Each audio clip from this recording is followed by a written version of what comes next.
first question, or the question by Hina, I've answered this before on several occasions, that the Prophet ﷺ, could he read and write? Now, in my understanding, I feel that the Prophet could read and write, but it wasn't a common thing. It wasn't something that they did, that people generally were doing so much.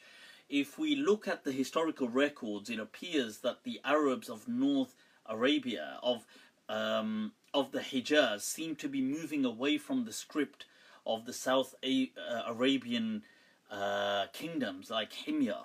In the lifetime of the Prophet, they seem to be moving towards the northern Arabs, the Middle Eastern Arabs, the Nabatean kingdoms, their script. So, which is influenced by Hira and the Lakhmin and the Manadhira and those people. So you see some of the people from Makkah, Bishr ibn Abdul Malik and others who travel to Hira, come back and teach people this new script called Jazm, which is the Arabic that we write in today. So this Arabic today is not actually the Arabic of the ancient Arabs. The Arabic of the ancient Arabs was Himyari, or Al-Khat al-Musnad, and that was, it looked a bit like hieroglyphics. It kind of had shapes and triangles and all this kind of stuff. So, and it's found in archaeological findings, so from way before Islam, you find it especially in southern Arabia. So the transition from Khat al-Musnad to Khat al-Jazm, or al-Himyari, to the kind of Ambat, the Nabatean script, is something that's happening in the lifetime of the Prophet.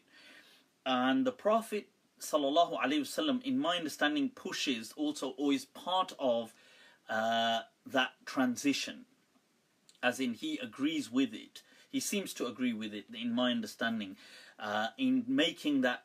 And I think there may have been something in the background about identitarian kind of shift taking place as well, sociologically. So there seems to be, because the kingdoms up north, it seems that the Hijazi Arabs wanted to now more identify with the northern kingdoms of the Lakhmiyin and the Ghassaniyin, the Ghassanid and the Lakhmid dynasties, which were protectorates of the Persian and Byzantine empires, as opposed to the South Arabian, the kind of Aksumite kingdoms of the ancient Arabs, of Himyar and these kind of people. There seems to be an identity shift taking place. And so could the Prophet read and write? I believe he could. Many of the Malikiya, the great, those who adhere to the school of Medina, like Abu Walid al-Baji, the great Muslim legend, Maliki scholar from Spain, he was of this position, and he wrote a book which is in print today called Tahqiq al-Madhab fi anna al-Nabiyya qad katab, that the tahqiq, the kind of precision of the madhab, or the way, is that the Prophet could write. That was his book. It is available today online and in some of the bookstores.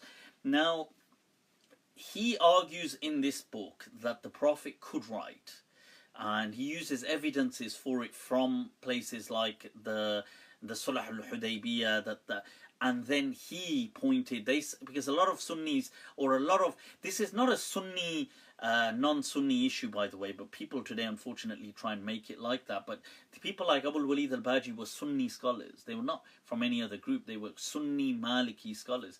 So, but a lot of ulama said, oh, he here was referring to Ali radiallahu anh, but most likely was referring to the Prophet. I think so as well. That he points out and kind of erases the word. Now also Baji uses the evidence of the hadith that the Prophet says in a vision. He says, oh, I saw the gates of hell and the gates of heaven, and on the gates such and such was written. And he says, for the Prophet to tell you what was written, he says in the dream that I saw that this was written on this. So it meant he could read. And he uses these kind of evidences, and Qadi Iyad seems very sympathetic to his position in Tartib al-Madarik. So if you read Tartib al-Madarik, Qadi Iyad seems to kind of support what Baji is saying, and he says that people misunderstood Baji. So, right now,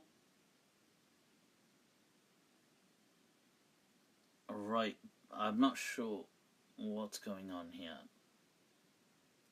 Hisham Wadi. Hisham Wadi is saying, people be warned, this guy is a misleader. Well, you tried to warn him, Hisham.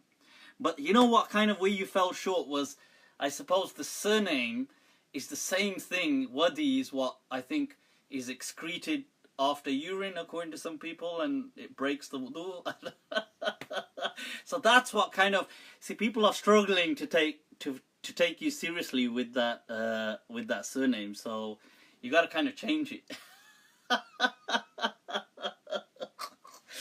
Nevertheless, so I do agree. My personal understanding is that the Prophet could write, but he wasn't somebody that generally wrote a lot. A lot of the Arabs didn't. They had an oral tradition. They were people of an oral tradition. So that's that question.